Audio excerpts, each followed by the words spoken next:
Hey team, just here with Aja. We're going to go door knock to Coley at 4:15. Going to do Follington Street. Just tell them about the couple of results we got on that street. If anyone else is keen, let me know and we'll rendezvous at Follington Street. Cool. We are here with Aja. What's happening? No, not much. Getting it done? Mm-hmm. So, Aja, for people that don't know, Aja started with us. Oh, how long have you been at Freedom now? August 2023. Holy. On the 17th. That was my first real day. Holy. Yeah.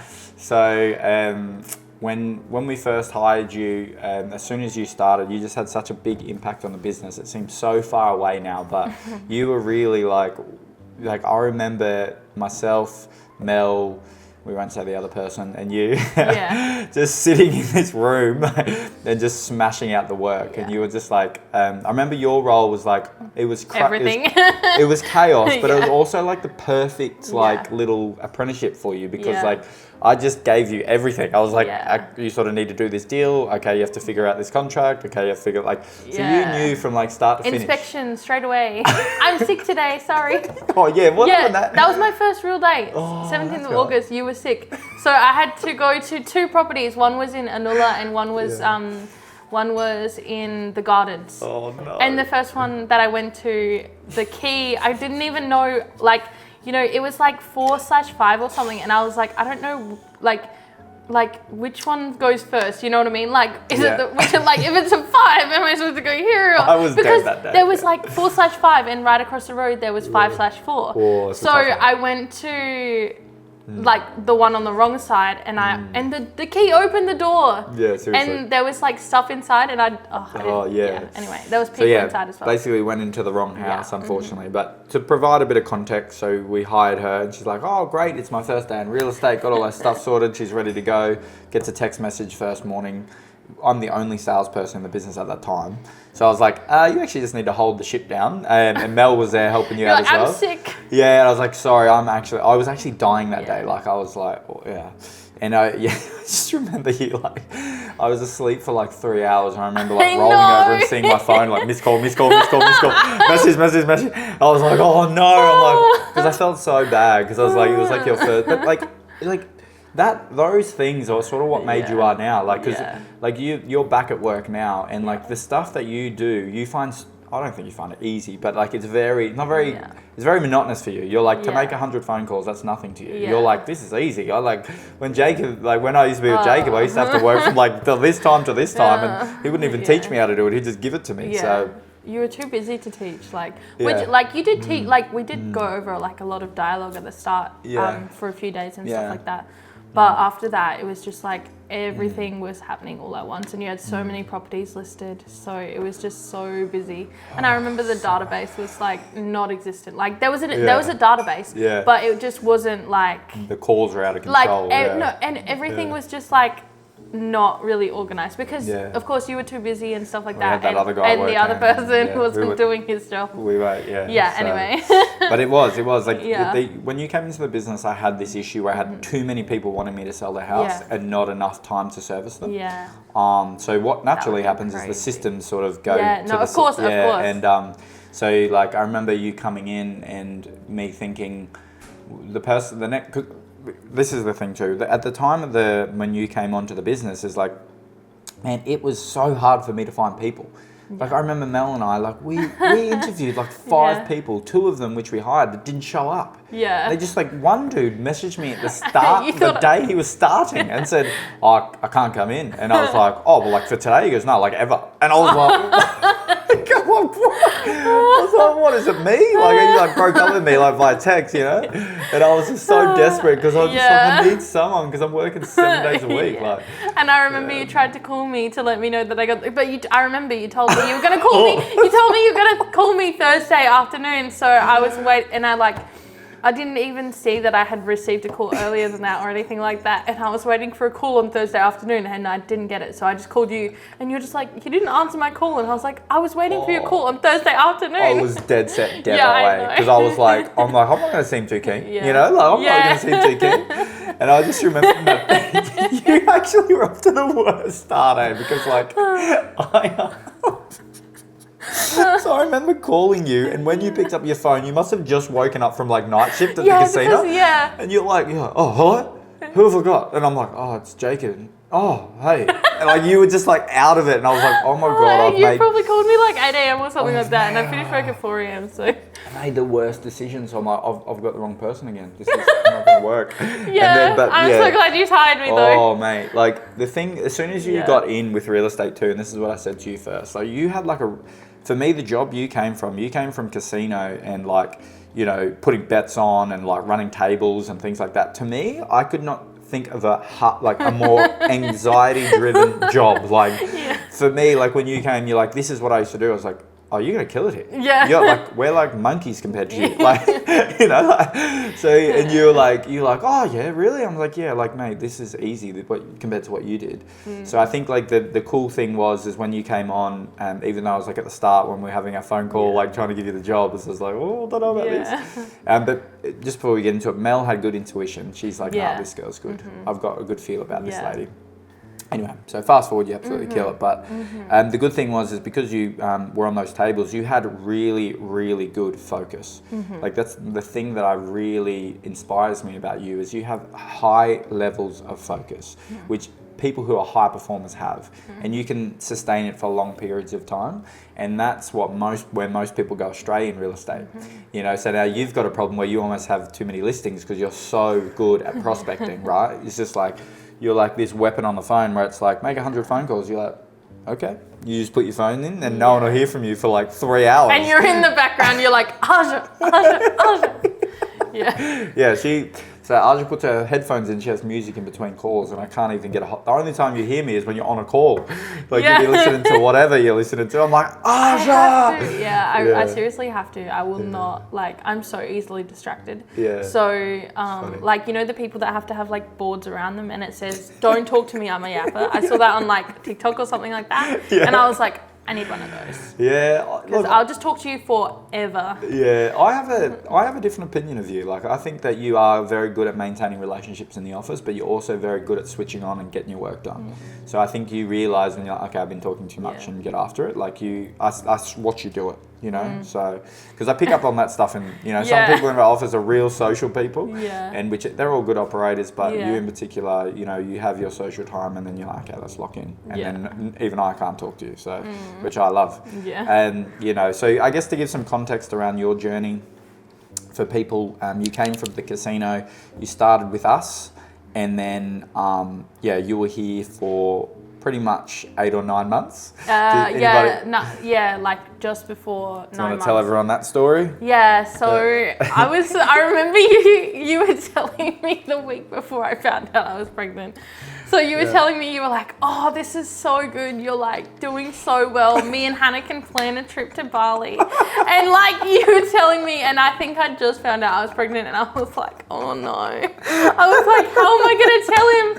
And then I was like, I remember I kept on putting it off, and I was like so afraid to tell you that I was pregnant. Yeah. And then I remember just being like, okay, Jacob, I just need to talk to you. Yeah. And you were like, you thought I was going to tell you that I was sick or something like that, because I was like, I was like, Jacob, I really need to talk to you. And I was dying. Like, so I know, but I was so scared to tell you because I know how busy you were and how like, you know, I know that real estate is like a roller coaster all the time, but it's just like, you know, it felt like you just kept on like, you know, like bad thing after bad thing after bad thing. Like you had like a really bad run, especially with like employees and stuff like that. And I was like, I feel so bad. But, you know, obviously I did not intend to get pregnant, and then I went on maternity leave. But I trained up 3 of your agents. Yeah, you did. Yeah.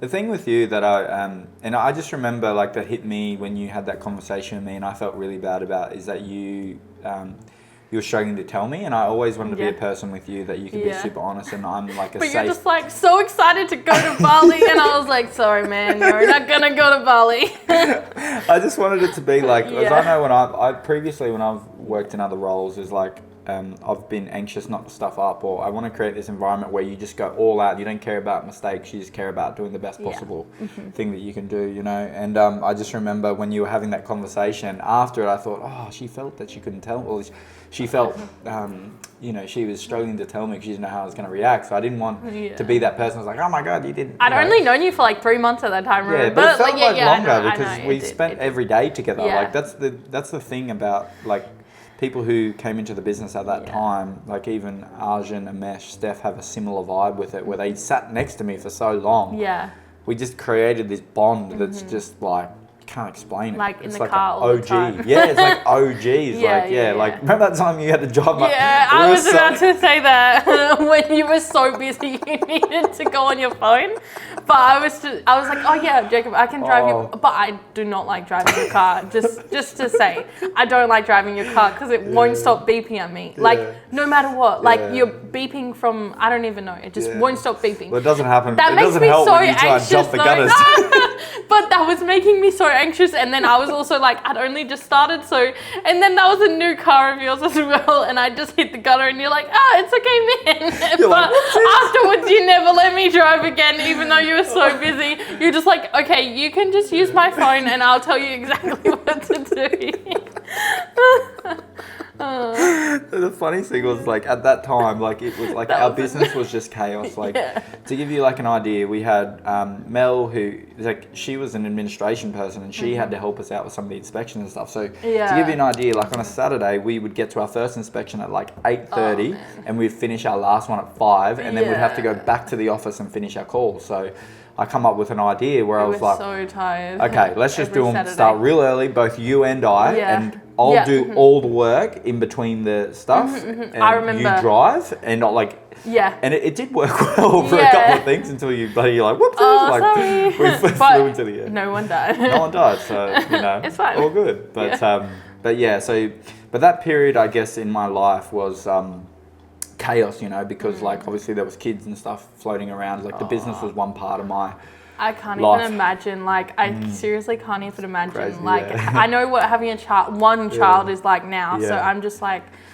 Imagine, I know you and Hannah had 2, and then you were also running everything. I would have been so stressed as well. It's just like, the thing that I was trying to do with everyone is try and act like I had it together. Yeah. But I think that the thing that has helped me with the leadership side is of just myself. So like, I show people that I get anxious. I show people that I get stressed. I show people that I go through those things, so they know I'm human. I'm not some person I'm the best and I'm better than everybody else. Like, and I think that's what that's created, is an environment where everyone thinks this is possible. You know, like if this guy can do it, not that I'm horrendous, but this guy's just a normal guy and he's had a crack, like, but I've always wanted to create that environment for anyone who's coming through, where it's just like, nah, we're all humans and we want to have fun, so, I remember when you told me, you were like, it was during my job interview, like with you, and it was like you and Mel, and you were like, oh yeah, man, like there's heaps of real estate agents that are donkeys, and you were just like, so you'll be fine. And I was like, okay, that's reassuring. Well, the thing Sorry, is, other real estate agents. like it's it's just the industry. So like the real estate industry, which you're starting to find now, because we'll go into your stats at the moment, which is unbelievable for what you've done your first few weeks back. It's like nuts. But like, what most people don't realize is that real estate is very easy to get into, but it's a very different story trying to make money. So you've got I call it like the 90-10 rule. So you've got 10% of the industry making 90% of the money. So, and it's 100%. like, you can see the sales separation in realestate.com, right? You've got like the heavy hitters, like for instance, people like Arjun, there's other people that are really good operators in the industry, Stephanie Carter, and some of these other guys doing like big numbers. Those guys are just getting most listings they're going to. And then there's a whole conglomerate of people that are just not getting listings because they're just floating around, 100%. So, which I think you've found now. So you've come back, you went on maternity leave, you're now 2 weeks in. Let's talk about some of the stats at the moment. So let's go through how many, I don't know if you'll know these numbers off the top of your head, but let's talk about how many appraisals you've booked, how many listings you've got, and maybe how many you've got under contract. So 2 under contract right now,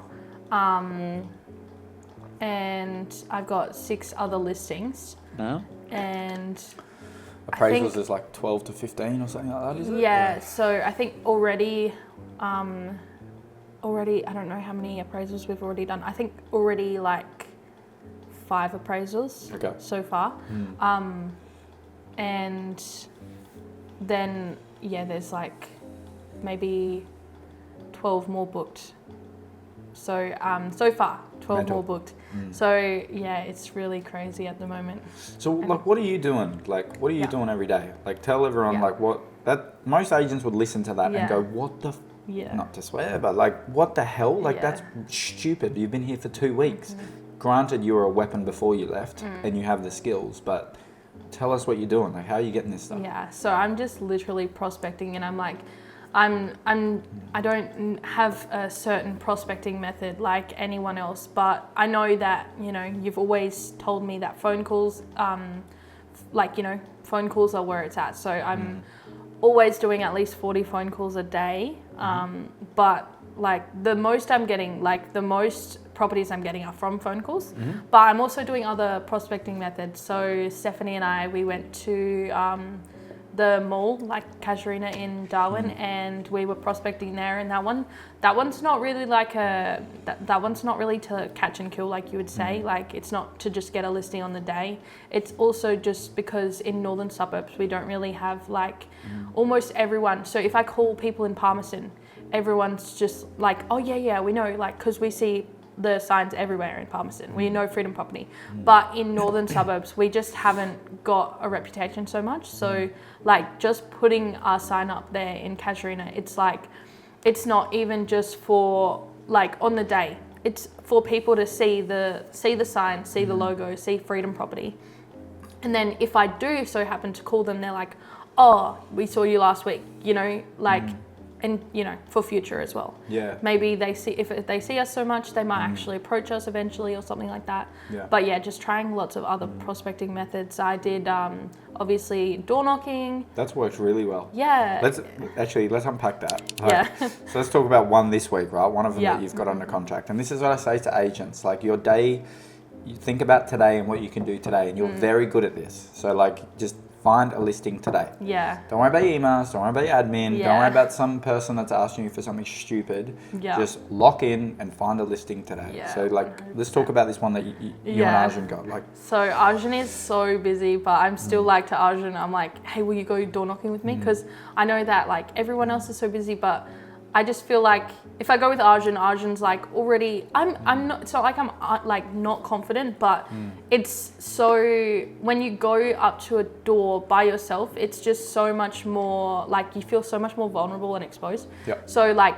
at least if I have someone else with me, like Arjun, maybe intimidating like, guy, you know, yeah, he's like 8 he's foot. so tall, so I'm like, big guy, even if he's just standing behind me when I'm talking, it just feels like, it feels different. I think just at the start coming back in, just because I know I don't have the profile anymore. Like, profile on real estate especially, it's like only the past 12 months, right? So if anyone looked me up, I don't have anything settled or anything like that, and that's important to some people. So I'm like, I know that I can sell their property. Like, it's not that, it's just if they need proof, I've got Arjun, like, you know what I mean? So it's like, I just felt like it would be a good team for door knocking and stuff like that. 100%. Yeah. Yeah. So what happened? You and him are at a door? Yes. So yeah, we door knocked. We've been door knocking in Berrima, and we door knocked one person, and his son answered the door, and he was like, "Oh yeah, we're looking to sell." He was like a young kid. Yeah, he was just like, "Oh yeah, we're looking to sell," and we like. He was young, but he also looked a bit old, so we were like, we were thinking it was his house, because maybe he must have been 18, but like he's like, he's thinking to sell already. Like, we were just like, okay. When he's like 12. Yeah, seriously. And then he was like, oh yeah, no, it's my dad. We're going to upsize to something bigger, and Arjun and I were like, oh okay, yeah, and he's like, Arjun's like, do you have a phone number for your dad or anything? And he's like, oh yeah, well, he'll be home in 30 minutes anyway. So Arjun and I were like, okay, we're going to come back in 30 minutes, okay? And he's like, yeah, you can come back in 30 minutes. So Arjun and I door knocked the rest of the suburb we were door knocking. Well, what we could, because Arjun was busy, had to go to State of Origin. So he was like, okay, I've got a time limit. So we were going back, and we were like a bit in a rush, but Arjun's like, we need to quickly go door knock this one. And then straight away, he told us that he'd already had a few agents come through and stuff like that, and he hadn't signed an agency agreement, but they were sort of telling him the numbers that they think they can get for it. And I don't know, because I've been like sort of like studying the sales and stuff like that in this particular suburb, I knew that a recent sale like similar to his just occurred, but it was like a 3 and 2 and he had a 4 and 2, and the 3 and 2 just sold for $770, and he just said, he's like, but that was a bigger block, granted. So he was like, if I get $750, I'll sign a contract. And so we were just like, we were quite confident we could get $750, and so we were like, okay, will you give us a chance? And then we Arjun went through and took a video of everything, and then straight away, as soon as we like left the house, just on the phones, yeah, and then sold contract. it, much, So there's a few things there that like I'll just unpack it for some other agents there that you did really well. So like things that you probably don't even notice that you're doing, right? So when agents come on, I say to them, a lot of people talk about like traditional prospecting. They'll talk about door knocking, mail dropping and things like that. But the biggest source of listings sometimes can be other agents in the office. Okay, and a lot of people don't lean on this because they want the full commission, they want all of that, but that's not what you're doing in the first year. You're trying to build momentum in the first year, which 100%, you get, you know, so you're very good at like saying, okay, I could go and door knock myself and maybe get business, or I can get this guy named Arjun who is on fire at the moment, and so I know, busy, man. like he is, like I'm obviously biased, but I don't think there's an agent in the country that's doing the numbers that he's doing. In his first amount of show me an agent that's done $1 million with his median sale price in their first year. That's what he's on. He'll probably do more than that. I think he's going to be on ARIC 2027 or he something should like that. be. Yeah, I like, know. I remember sitting at ARIC and I was like, not to take it away from you, but I remember sitting at ARIC and the numbers they were talking, and I was thinking about Arjun, and I was just like, yeah, no, me too. I was just like, 100%. Anyway. Anyways, we'll get into that later. But yeah.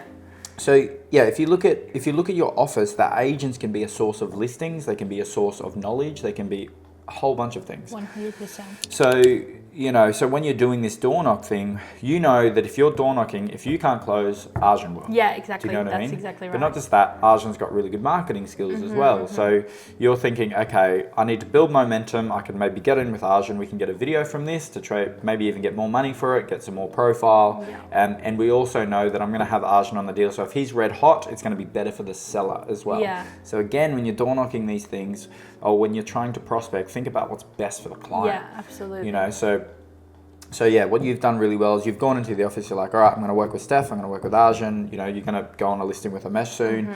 I'm going to, with myself, I'm going to use all these people and I'm just going to leverage what they're doing. Yeah. And for someone like Arjun, who's super busy, he's got a real attraction business now where he doesn't really prospect that much. I mean, he prospects, but he doesn't need to. He does it because he's hungry. Videos and stuff like that. Well, he's just got an attractive model where things just come to him now. Like, whereas 100%. It's turned the last few months where people are just calling him now because he gets such great results. So you're in a year behind where you're like, you're building that momentum now.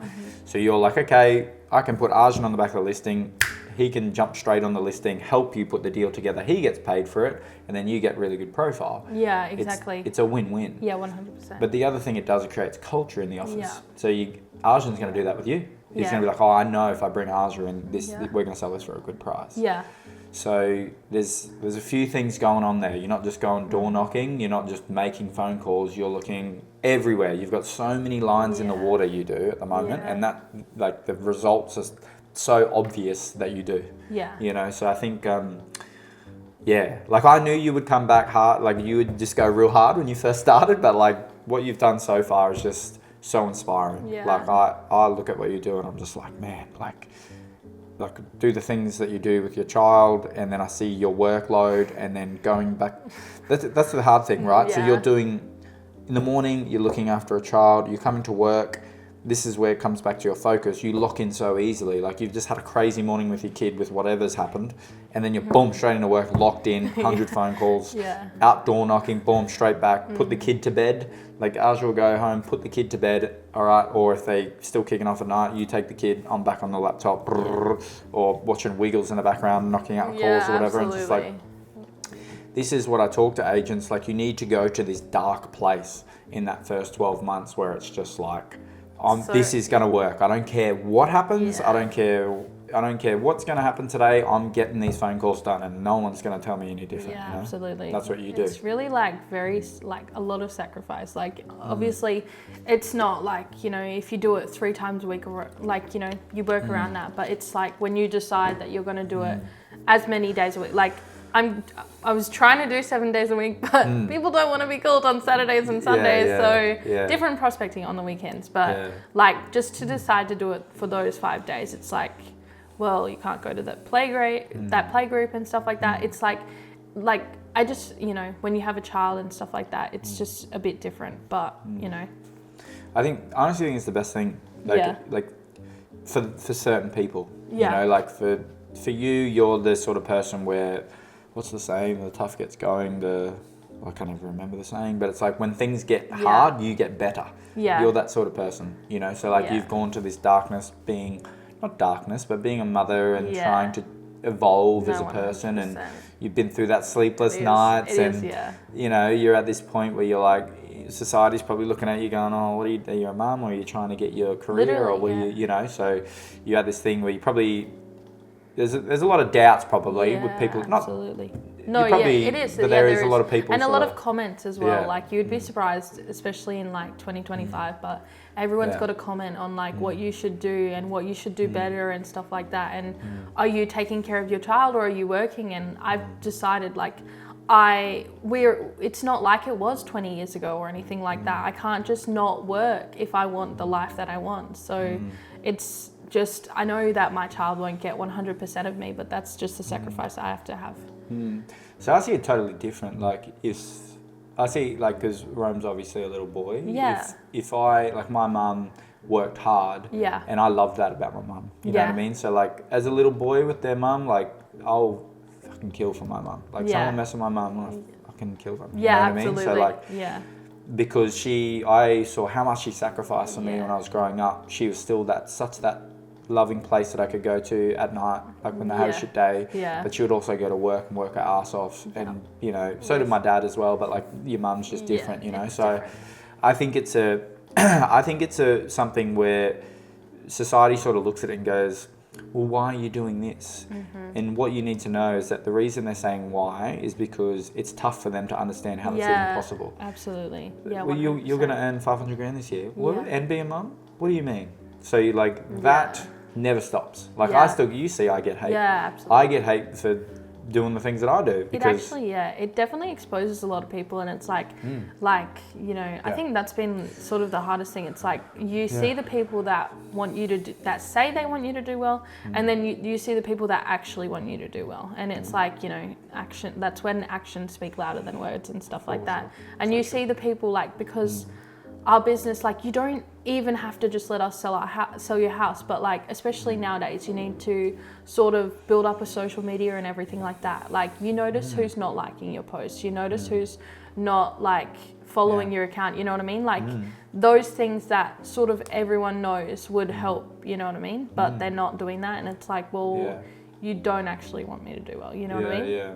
I think the big thing that changed for me as well, like about a year or two, like when I really started like everyone, when we first started Freedom, like a lot of people, when I started Freedom, there was a few guys around my age that sort of did their own thing, but with like, you know, people joined other brands that were really well known in the territory and did their own thing and stuff.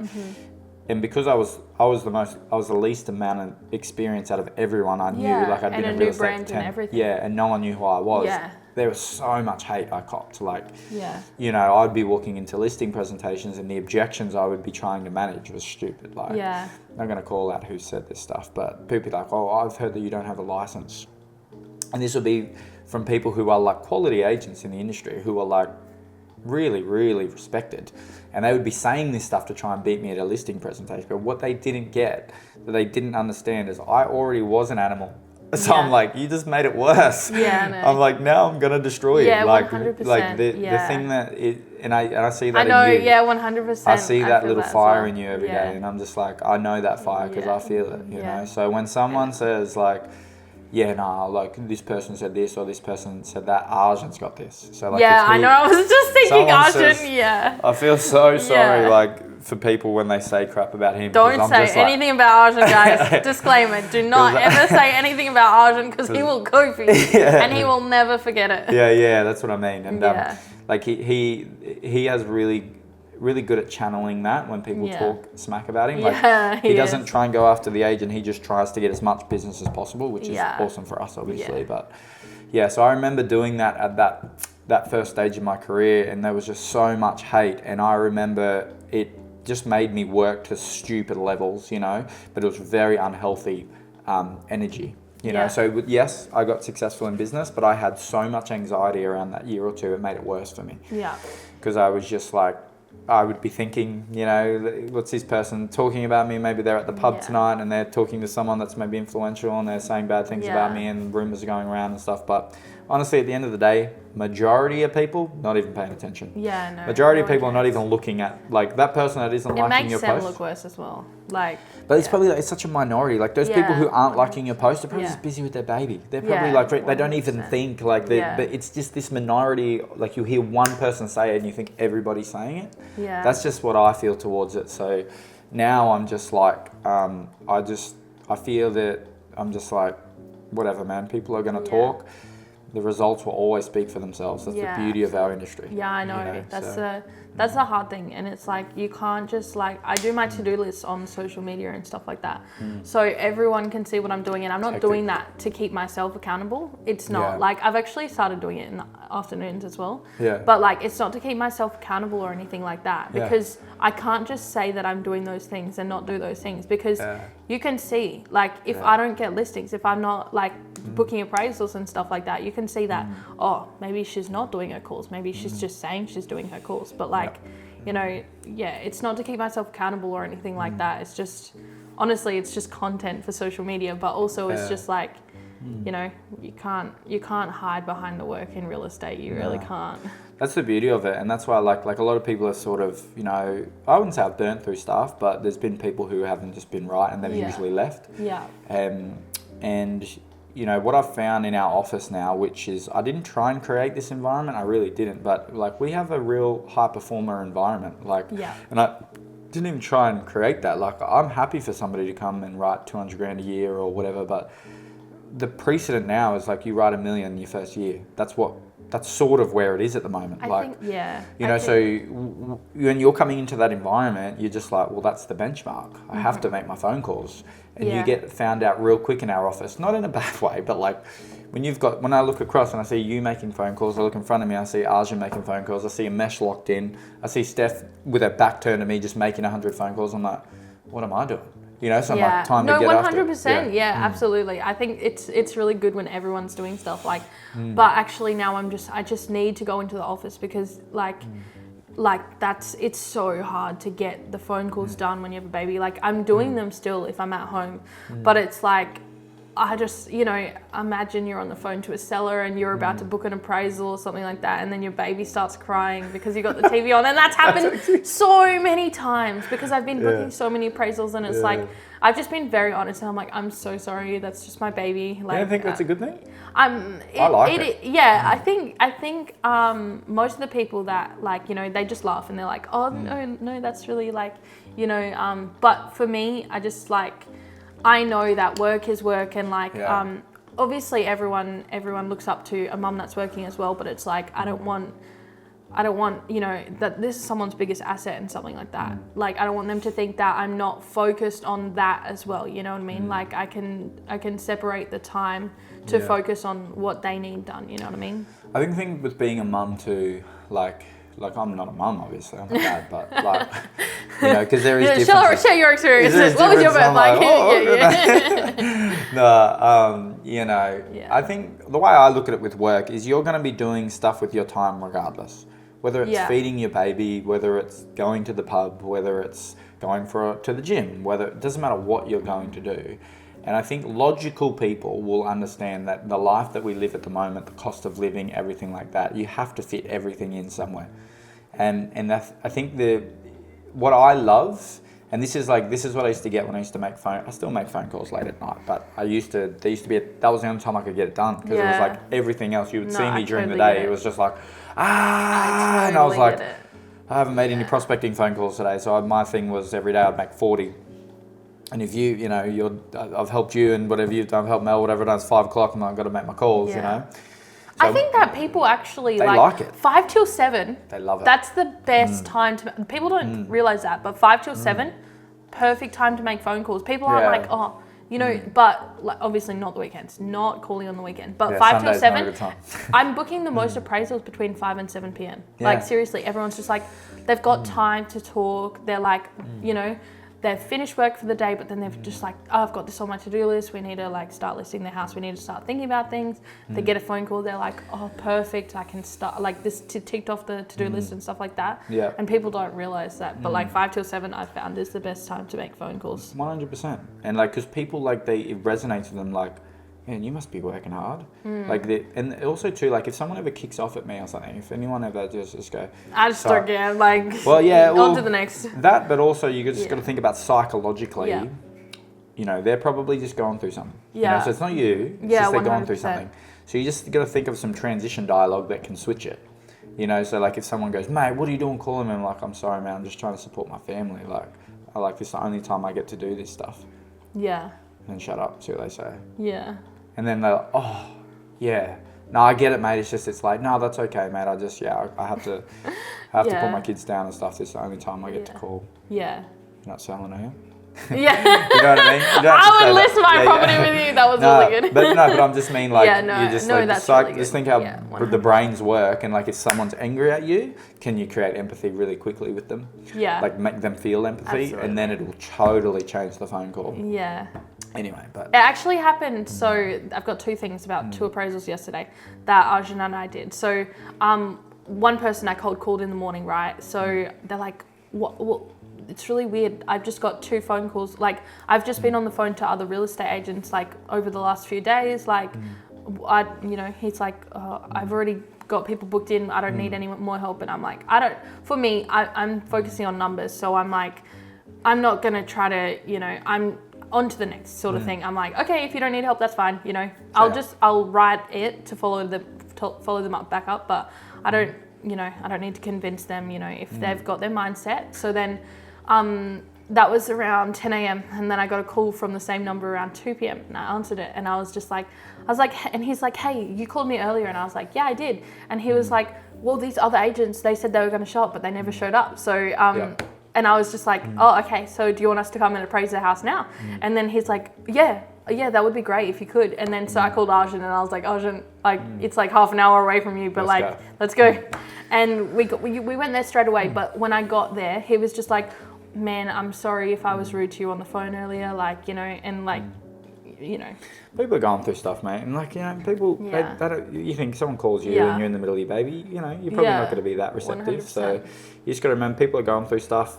So when I find that what most people do is they take it personally and they will be smart to them, or they'll be angry, and people will mirror your behavior. So if you're smart to them, they'll fire up. You know what I mean? So I think if you can't create empathy quickly, I think move on. Yeah. But 100%. You made a good point there. It was like, and I think this gets pushed too much in sales. Is like people I watch all these like negotiations and things like that. I'm like, clearly this person doesn't want to buy. Yeah. So you're better off just saying to them. 100%. Sounds like you don't really want to buy. Yeah. Like I don't really want to push you into anything you don't want, but I want to be your advisor for the rest of your life. So how about we just talk about what you actually want to achieve? And if you are selling, all I ask is that you give me the opportunity to pitch to you. Yeah. Sound fair enough? Mm-hmm. And that what you'll find is like, as soon as you take that pressure off, the barrier comes down. 100%. Don't you reckon? This is like we train the agents now because of how hot the market is. Your dialogue needs to change, right? So like when you speak to a seller, you need to be very, very calm and not trying to close them on the phone. Mm-hmm. You need to be like, why are you selling? Okay, well, the market's moving quite aggressively, so you sort of got time on your side. Negotiation power's in your hands now, so you can really make some smart decisions here. Mm-hmm. Like, let's talk it through. Like, you want to move to Adelaide in 12 months, do you?